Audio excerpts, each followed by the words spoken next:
আমাদের পার্টির ভারপ্রাপ্ত চেয়ারম্যান জনাব তারেক রহমানের নেতৃত্বে আগামী দিনে একটি সুন্দর বাংলাদেশ গড়ার লক্ষ্যে আমাদের 2023 সনে আমাদের পার্টির ভারপ্রাপ্ত চেয়ারম্যান জনাব তারেক রহমান কর্তৃক প্রণোদিত যে 31 দফা রাষ্ট্র মেরামতের যে 31 দফা কর্মসূচি বাস্তবায়ন করেছেন তা বাস্তবায়নের লক্ষ্যে আমরা বাংলাদেশের জাতীয় দলের প্রতিটি নেতাকর্মী ঐক্যবদ্ধ দৃঢ় প্রত্যয় নিয়ে মাঠ পর্যায়ে কাজ করে যাচ্ছি।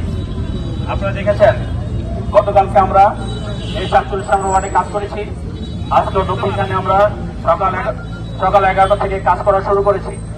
তা আমাদের মূল টার্গেট হলো যে আমরা যাতে আগামী দিনে যে একটি নির্বাচন হবে সেই নির্বাচন যাতে জনগণ বুঝে শুনে তার ইচ্ছা মতো প্রার্থীকে ভোট দিতে পারে, সেটাই হলো আমাদের মূল টার্গেট। তার মানে আমরা যে রাষ্ট্র মেরামতের 31 দফার কর্মসূচি দিয়েছি সেই 31 দফার দলিল সেটা হলো যে আমরা জনগণের ভোটে যদি ইনশাল্লাহ আগামীতে বিএনপি ক্ষমতায় যায় তাহলে এই 31 দফার ভিত্তিতে রাষ্ট্র পরিচালিত হবে। তো কাজেই আমরা সেটা জনগণের কাছে নিয়ে যাচ্ছি, জনগণ সাদরে গ্রহণ করছে এবং প্রতিটি মানুষ সেটার পক্ষে সপক্ষে যুক্তি দিচ্ছে যে বিএনপি একটি ভালো কাজ করছে, যে আমরা বুঝে শুনে মানুষকে ভোট দিতে পারবো। আমরা বিশ্বাস করি জনগণ যদি বুঝে শুনে ভোট দিতে পারে এবং গণতান্ত্রিক চর্চাটা যদি থাকে তাহলে আর কখনো অতীতে যে বাংলাদেশে ফেসিবাদের জন্ম হয়েছিল, যে ফেসিবাদকে মুক্ত করার জন্য বাংলাদেশে হাজার হাজার মানুষের জীবন দিতে হয়েছে, হাজার হাজার মানুষের মৃত্যুবরণ করতে হয়েছে, হাজার হাজার মানুষ অসুস্থ হয়েছে, সেই ধরনের কোন ঘটনার আর পুনরাবৃত্তি ঘটবে না। আপনারা দেখেছেন খুনি হাসিনার সময় বাংলাদেশে কিভাবে অর্থ লোপাট হয়েছে, খুনি হাসিনার সময় বাংলাদেশের মানুষকে কিভাবে গুম করা হয়েছে, খুন করা হয়েছে, হত্যা করা হয়েছে, কিভাবে মিথ্যা মামলা দেওয়া হয়েছে।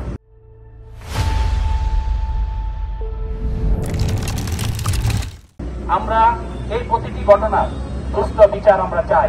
এখন অন্তর্বর্তীকালীন সরকার আছে, তারা হয়তো কিছু কিছু জায়গায় সেই বিচারের ব্যবস্থা করছে। আমরা মনে করি এই সরকার হয়তো স্বল্পমেয়াদী সরকার, জনগণের যেহেতু ভোটে নয়, ওনারা যদি এই বিচার কার্যগুলো শুরু করে যেতে পারে তাহলে পরবর্তীতে তার ধারাবাহিকতা রক্ষা করবে নির্বাচিত সরকার। আমরা বিশ্বাস করি অল্প সময়ের মধ্যে যেটুকু দরকার সংস্কার, নির্বাচন সংক্রান্ত যে সমস্ত সংস্কারগুলো দরকার সেই সংস্কার করে আমাদের দুই নেতা অর্থাৎ বিএনপির ভারপ্রাপ্ত চেয়ারম্যান জনাব তারেক রহমান এবং বাংলাদেশের চিফ অ্যাডভাইজার ডক্টর অধ্যক্ষ ইউনূস সাহেব যে গত 13 তারিখে লন্ডনের যে ঐতিহাসিক মিটিং হয়েছে, যে সমঝোতা হয়েছে, যে মিটিং এর ডিসিশন হয়েছে আগামী ফেব্রুয়ারিতে বাংলাদেশে একটি সাধারণ নির্বাচন হবে।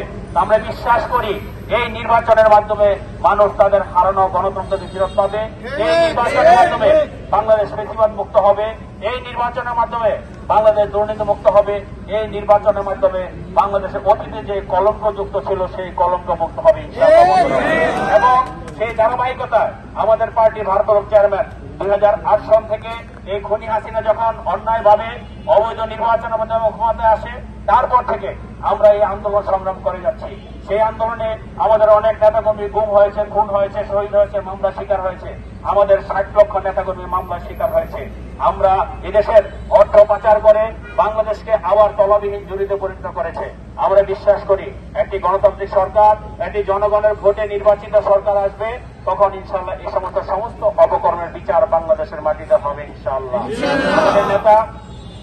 আমাদের নেতা দীর্ঘ 17 বছর এই দেশের মানুষকে ঐক্যবদ্ধ রেখেছেন আন্দোলন সংগ্রাম করার জন্য, এই দেশের মানুষকে ঐক্যবদ্ধ রেখেছেন একটি ফেসিবাদ মুক্ত করার জন্য।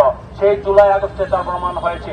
হয়তো একটু সময় লেগেছে, দীর্ঘদিন হয়েছে, তারা বারবার ক্ষমতায় এসেছে অন্যায়ভাবে ভোটারবিহীন। আপনারা 14 নির্বাচনে দেখেছেন, 14 নির্বাচনে কি হয়েছে, 5% ভোটাররাও যায় নাই ভোট দিতে এবং প্রতিটি ভোট কেন্দ্র শূন্য ছিল।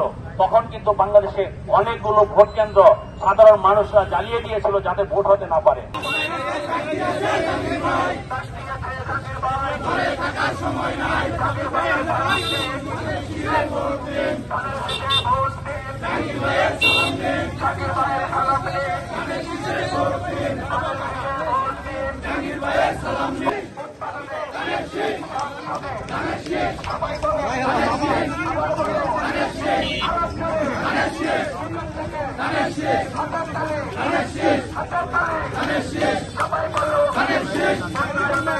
Yes.